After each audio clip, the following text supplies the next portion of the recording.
이렇게 인권 조례가 가결되지 못하고 의회 상정조차 못하고 폐기가 된 이유는 뭐라고 보십니까?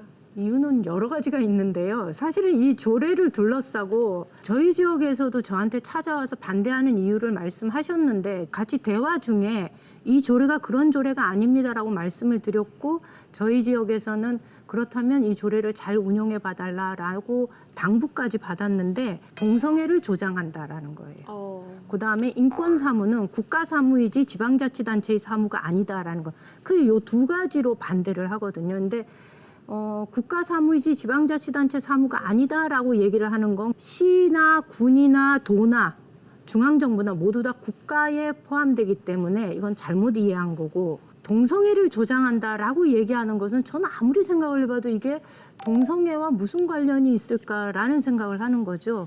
그런데 이런 조례가 발의되었을 때 일단 의원들한테 항의 문자와 항의 전화가 굉장히 폭발합니다. 핸드폰이 뜨거워질 정도로. 이런 항의 전화와 문자가 오면 의원들이 일단 조례와 관련해서는 한 발 뒤로 빼는 게 일반적이거든요. 거기다가 지방선거를 앞두고 이 조례가 처음에 입법 예고가 되다 보니까 의원들은 좀 많이 처리에 위축되었던 것 같습니다. 2020년 당시에 경북 체육회 관련 논란이 많았어요. 그때는 그렇죠. 그해 경북 스포츠 인권 보장 조례가 통과되었거든요. 일단 그때는 여론이 많이 들끓었습니다. 두 번째는 결정적으로 성소수자 관련 쟁점이 없었다는 거. 이 두 가지 차이가 있었기 때문에 경북도의 다수당의 입장에서는 정치적으로 불리하다고 판단했기 때문에 소극적으로 임한 것이 아닌가라고 생각이 듭니다. 근데 그게 일반 인권에 대해서는 굉장히 예민하게 반응하고요. 스포츠 선수들에 대한 인권, 장애인에 대한 인권, 노인에 대한 인권 이렇게 개별 인권 조례로 들어가면 굉장히 이렇게 관대한 측면이 있어요. 그런데 이 조례들이 가지고 있는 문제점 하나는 스포츠인들에 대한 인권 침해 사례가 발생했을 때 하면 안 된다라는 수준이에요. 아무런 권한이 없어요. 실효성이 없어요.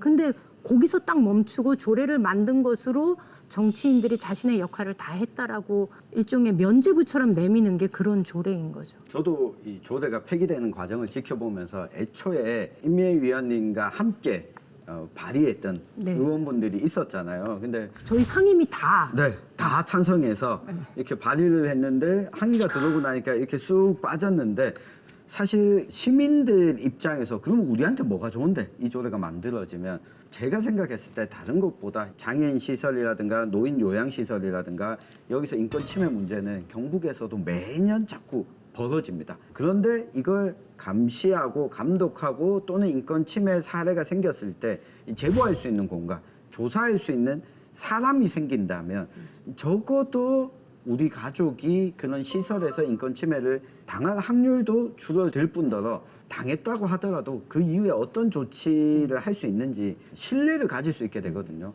그 의원분들이 왜 이런 거는 이야기를 안 하시는지 궁금합니다. 그 말씀하신 게 맞는데요. 뭐냐면 저희가 장애인 시설이나 노인 요양 시설에서 인권 침해 사건이 많이 발생합니다. 경북이 인권 사각지대에 널려 있는 곳이 굉장히 많습니다. 그런데 이 사건이 발생했을 때 행정에서는 어떻게 처리하냐면 일단 이것이 신고가 경찰로 들어가기 때문에 경찰에서 수사 중입니다라는 말로 행정의 역할은 끝입니다. 근데 인권보호관 제도를 두면 인권위원회의 직권에 의해서 조사를 할 수 있고 집행부에다 권고를 할 수 있는 거죠. 의견을 줄 수 있는 거예요. 이 기관에 대해서는 당분간 보조금 집행을 중지하십시오. 지금은 그게 전혀 안 되는 거예요. 어떤 사건이 벌어져도 행정은 그냥 지켜봐야 되는 거예요. 그 모든 법적 조치가 끝나는 1년, 2년 기간 동안에 보조금은 계속 나가야 되는 거예요. 이런 상황을 도민들이 겪고 있는데 저는 왜 이 조례를 통과시켜주지 않는지 임기가 끝난 마당에 굉장히 아쉽습니다.